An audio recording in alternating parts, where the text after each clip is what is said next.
it's a chilling performance by the end of the film. It really is.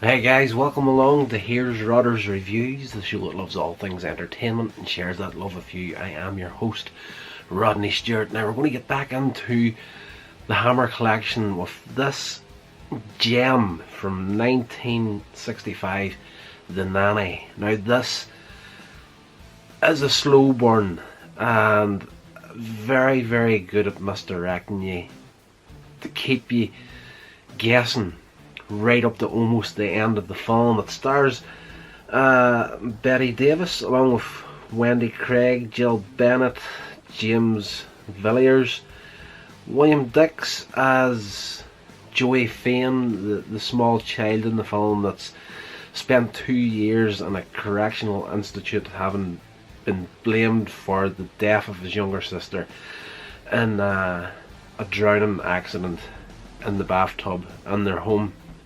So when he gets back out, the people that are running the institute have said that they couldn't help him whatsoever. He went on not sleeping, not wanting to eat, and he had a real dislike towards older women.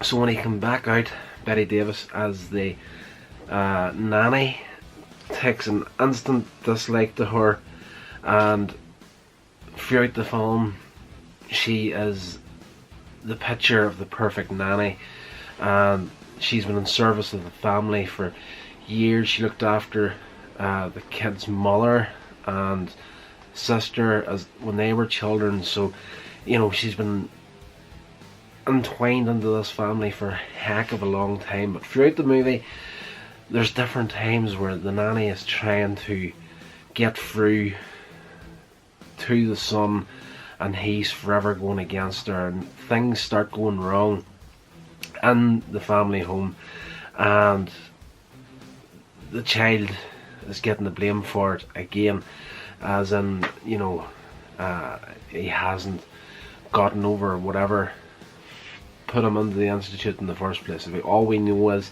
at the beginning there's an accident, the younger sister dies, drowns in the bath. He got the blame for it, and when things start going wrong once again, the first person that's people get suspicious of is the young son. So as we go through the movie, he interacts with a young girl that lives above them in another flat, and let me just put my phone on silent. And as he's explaining to her everything that's going on, his mother gets poisoned at one point in the film, goes into the hospital, an aunt comes to look after her. She's got heart problems. She falls asleep on the couch and is awoken by the child, the young boy, screaming that the nanny tried to kill him. He's like wrapped up in a towel and water's running off him, and through waking her up she takes a minor heart attack. And it's a brilliant film at misdirecting you for when he's describing things to the girl upstairs, what's happening, and the way he says it, it sounds so unbelievable that it can't be true. And we get a couple of flashback sequences where he explains what happens, or what happened whenever the sister died in the bathtub and what the nanny did, and it sounds completely far out there. But later on in the movie, when we finally start to get the real story, the real juice behind what's going on in the film, we again get that same story but from the perspective of the nanny, and you figure out what has happened. And like, I'm not going to hide anything. This is like completely full of spoilers. Like, the nanny is responsible for what happened, but in the way it happens and the way it sets it up, everything that drove her, they just explain her as a sick woman. At the end of the film, we discover that she once had a child of her own, and her child died in childbirth, and she wasn't there to help her. She was a illegitimate child. The nanny had given her away, and she then discovers through a random phone call that her daughter has died in a botched abortion attempt. So this happens on the same day that the child died in the house, the younger sister of the kid. The nanny comes back home, and at this point the girl, we don't know, it doesn't reveal it. It's beautiful in the way that it's done concerning the death of the young girl. The nanny completely accidental killing of the young girl. We don't see it, but the girl fell into the empty bathtub trying to retrieve her doll, and the nanny comes back from the meeting finding out that her own daughter has just died, and she comes in to get the two kids their bath ready. So she just walks into the bath and the curtains is closed across it, and she just reaches in and turns the tap on. So we don't know at that stage if the young girl was just knocked unconscious or she was dead. They put it down to a drowning accident. But they never really confirm that it was an actual drowning. Like, she could have been dead before the water was filled up. Either way, it is a perfectly accidental situation that the nanny finds herself in this film. But at that point she kind of has a bit of a snap and tries to cover her tracks, and then of course in present day, whenever the son comes back from the institute and he's still claiming that she's responsible, it's almost like, you know, trying to cover her tracks sort of thing. So by the end of the movie she does actually attempt to kill the young boy again, and he has himself barricaded into his bedroom. His mother is still in hospital from the food poison, or the poisoning from earlier on. The aunt at this stage is dead from another heart attack, and the nanny brought that on.